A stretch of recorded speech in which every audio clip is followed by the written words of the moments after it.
My guest, Bruce Malone, is a scientist. He was with Dow Chemical for 30 years. He was one of the top 100 inventors. He had 18 inventions that raised millions of dollars. But take you back when you were in college. You told me God was irrelevant to you, but you had a deadly virus, and because of this deadly virus, you came to your senses and became a believer in the Messiah. But what I want him to tell you as a scientist that could not possibly believe in creationism, that could not possibly believe that there was a worldwide flood, he goes to church shortly thereafter and he hears a lecture by a creationist.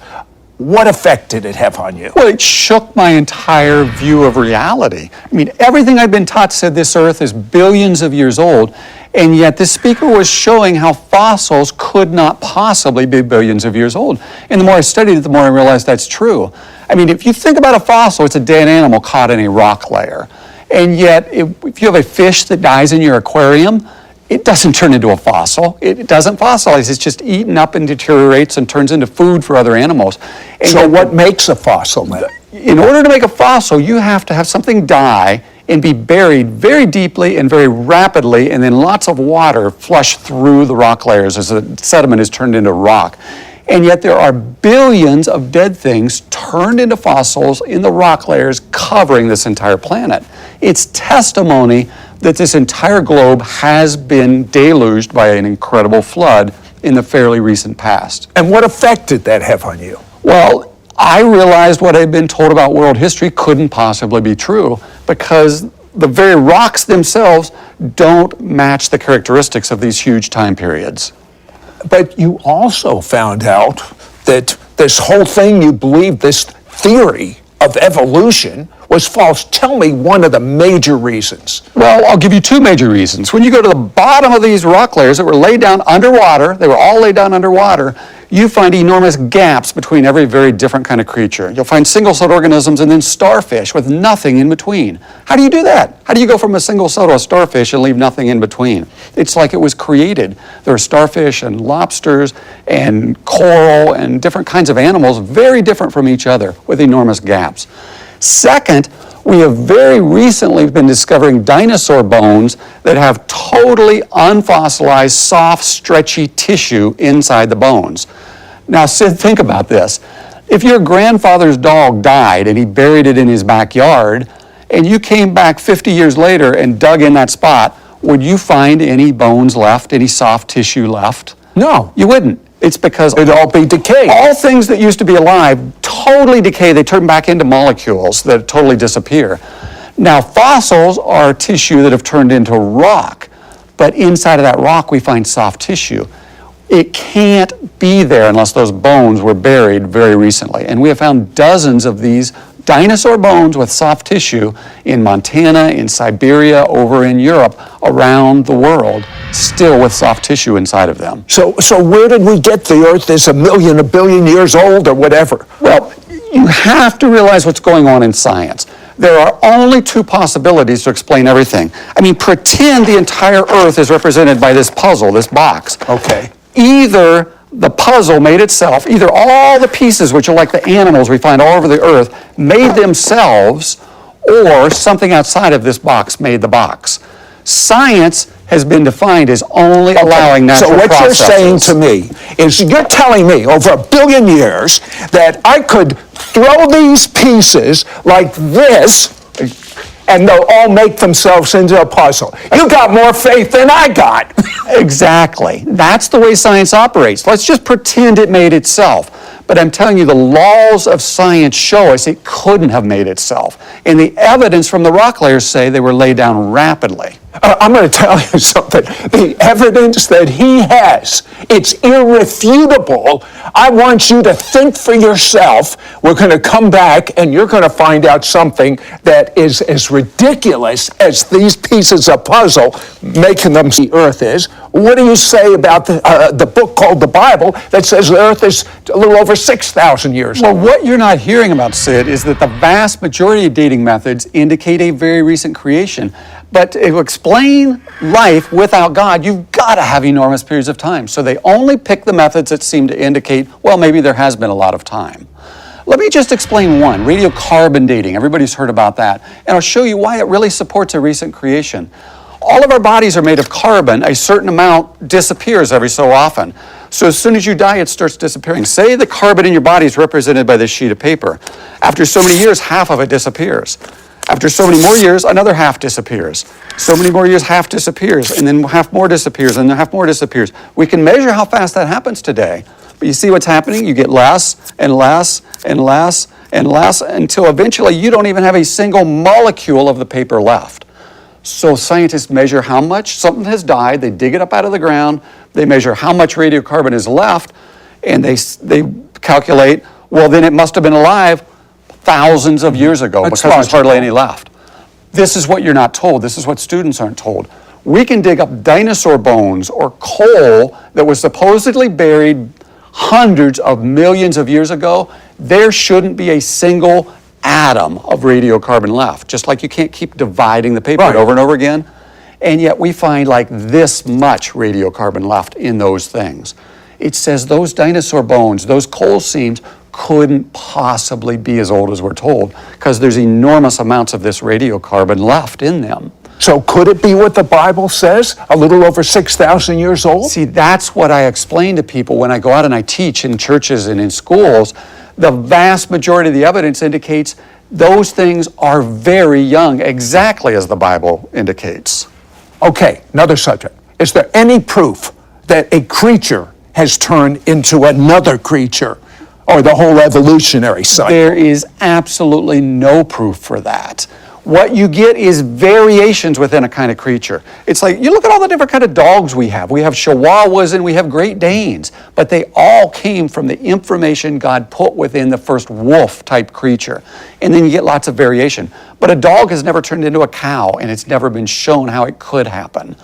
Now, what evolutionists will do, they'll line things up. This is what you'll see in the museums and in the textbooks. Oh, speaking of lining things up, the American Museum of Natural History has an exhibition of horses. Tell me about that. Well, They line things it's up. a classic example, and you see it in the textbooks and the museums.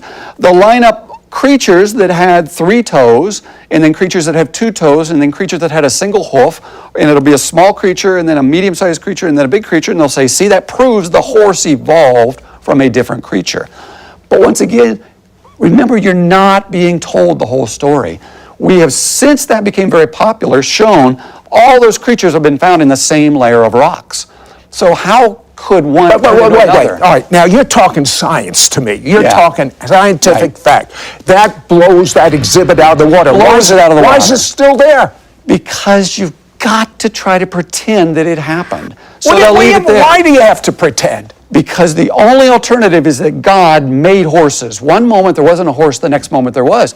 And they have lots of variety. Some of these horses have since went extinct, but they were simply horses with lots of variety, just like we have dogs with lots of variety. All right, but what about we hear from time to time these missing links, these these apes that really look like they're almost human? It's storytelling, Sid. They find bones. Evolution is... But they find bones. I could find a tricycle and a bicycle and a motorcycle and a car buried in the ground, and I could line them up and say, see, that proves that that tricycle turned into that automobile all by itself. That's the same thing with the bones. That's how you have to think about them. It's a story to try to explain things as if God hasn't done it. It's just bones that are lined up. Doesn't mean one has turned into another. As a scientist, I want you to help me out. This is what doesn't make sense to me. They say, a monkey became an ape, became a human. Yeah. This is taught as science. Right. So therefore, if that be true, why aren't there some half apes and half men walking around? Because half of something doesn't work. A half of a feather can't fly. You can't have a reptile scale fraying and turning into a feather and have both animals be useful in some way. It just wouldn't work. Tell me about the bees and the pollination of flowers. Well, remember, if you're not going to believe God created different kind of creatures, you got to believe that something turned into something else, that turned into something else, that turned into something else. So they'll line them up like the tricycle to the car, except they do it with bones. They find flowers and plants in different rock layers, and they give them certain ages. They pick a dating method that supports their belief system. It's a belief system. They believe flowering plants developed about 100 million years ago. It's a fictitious time frame. It isn't true. But they find other animals like bees that didn't appear till 20, 30 million years later. How could you have plants being pollinated and surviving for 30 million years when there's nothing around to pollinate them? It doesn't make sense. It's one of the many problems with evolution that's just not shown to students. And I don't know why, but I have to tell you, your story about the frogs in Africa blow me out of the water. Well, there's just, God created things to wake us up, so we know He did it. There's a certain kind of frog, and it's actually in South America, where it lays its eggs and then it swallows the eggs. So then it shuts down its stomach acid. The frog goes... Well, how do you stop your stomach acid? Good question. How do you do that? Evolution cannot explain this. How could a creature learn to do this? Then the frog goes through its whole development where it loses its tail, it becomes a tadpole, grows arms and legs, turns into little baby frogs. About 6 weeks later, the mother opens its mouth and fully grown little frogs crawl out of its stomach. It turned its stomach into a nursery to nurture its young and protect them. This begs the question. How does a frog know not to eat the babies as they're coming out? How? See, creation is not non-scientific. It means the frog was made with those abilities. It was given those instincts. It was so that we would be astounded at the creativity of God. And that's the purpose. All the variety of life is so that we would be drawn to the Maker who made it all. And yet we pretend it all made itself. But why didn't you see this as a scientist that said God was irrelevant? Why didn't you see these things? Because if you can take young children, and from when they're small children watching shows about dinosaurs, pour into them this idea generation has mutations. So we would think by doing this with millions of fruit flies... What kind of mutations? It's changing the information on their DNA code. But what you get are fruit flies with different colors, fruit flies with twisted wings, fruit flies with different numbers of bristles, fruit flies with legs hanging out where their eyeballs ought to be. We've never gotten a new creature. We've never gotten a new organ. We've never gotten a new functioning feature. We've never gotten anything that's useful. That experiment shows mutations don't create new kind of creatures. So how come we're taught this on TV? Because if you don't want to believe God did it, you just have to make up a story. You've got to come up with some way to explain where new information comes from, so they grabbed mutations and they ran with it. Okay, Grand Canyon. Magnificent. Millions of years in the making. You say different. The key event in the Bible to explain the world and the way it looks is the worldwide flood. This flood was real. This entire globe was resurfaced. There would have been rapid movement of the continents. As the continents shoved together, it shoved up the mountain chains almost a year after that flood started, and the water rushed off the surfaces of this newly laid down sediment and rock layers that were filled with fossils. That's where they came from. That's how it fits into the Bible. Well, as this water was rushing away, it carved out the Grand Canyon very, very rapidly. Well, it could, give me an example as a scientist of this happening rapidly, that you know of. There's a very modern example. In Washington State in 1980, Mount St. Helens blew up. It was a volcano where the whole top of the mountain slid down into the valley. Trillions of pounds of sediment were instantly pulverized and turned into a fluid that flowed down into the valley. And when that happened, it laid down a new layers of rock up to 600 foot deep. Later, water backed up. Months later, it flushed through this area of this newly formed rock layer that had flowed as a liquid, and we see these perfectly horizontal seams of sediment that formed in a matter of minutes in this layer. It shows how the layers of the earth formed, not over millions of years, but very rapidly during this world restructuring flood. Okay, you talk about a flood because the Bible talks about a flood. But certainly there would be records of this flood in different cultures all over. Well, And that's exactly what we find. You can go onto the internet and you can Google flood stories. You'll come up with websites that list hundreds of cultures that have a remembrance that there really was a flood upon this planet. How about Native Americans? Tell me what you found out. Well, I found just a phenomenal record from the Delaware Indians. They're one of the earliest American Indian tribes that migrated through Alaska, down across Canada, and then spread out across the United States. They have a record of where they believe everything came from that exactly parallels the biblical account of creation. The Great Spirit hovered over the waters, and then he made mankind, and then evil came into mankind and distorted things and deceived mankind. But then they talk about a world-covering deluge that came and destroyed the entire globe. This isn't the Bible. This is a totally separate culture from the Bible. Now see, all people spread out across this globe after this flood. The Egyptians, the Chinese, the Incas, the American Indians, they spread out after the flood, but they took with them a remembrance of this flood, and that's exactly what we find. Tell me about the seashells. We find seashells at the top of Mount Everest. Mount Everest is 28,000 feet above sea level, and yet there are fossilized seashells that high above sea level. The reason they're there is because those mountains were pushed up at the end of Noah's flood, and they contained all of these dead creatures that had been compacted into new rock layers formed during this flood. The Bible talks about, in addition to giving evidence as to how things were created, because the evidence is from the Creator. It talks about in the last days there'll be scoffers that won't believe what God says. Yeah, you're referring to 2 Peter 3, verse 3. It says, "In the last days scoffers will come, saying everything's continued as it has since our fathers fell asleep." In other words, slow, gradual processes explain everything. That's where the days we live in today. We are living in what the Bible calls the last days. And then it says these scoffers will specifically say there was never creation out of water, a reference to God created everything as he hovered over the waters of the deep, and there's never been an earth flooded by water. The two signs we're in the last days will be a denial of creation and a denial of a worldwide flood. That's exactly what the academic community is doing to all of our children as we send them through the public education system. But God says in the last days, he'll give us a sign. It will be like the days of Noah. What do you believe he meant? Well, Jesus said these words. He said, it will be as in the days of Noah before I return. There was a monument to a coming judgment called Noah's Ark, towering above all mankind in the days of Noah.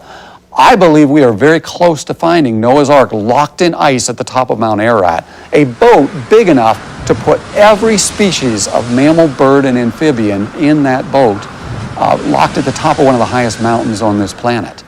What better sign could there be that these rock layers are not very, very old? They were laid down by this flood only about 4,500 years ago. And according to the information that I have and that you've seen, we're about ready to see that. There's so many sightings that have been There have been sightings.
From the early 1900s on up, and we now have satellites that can see through ice that have seen an object in that ice that looks very much like Noah's Ark. But how could the ark, I often wonder, how could the ark hold so many animals?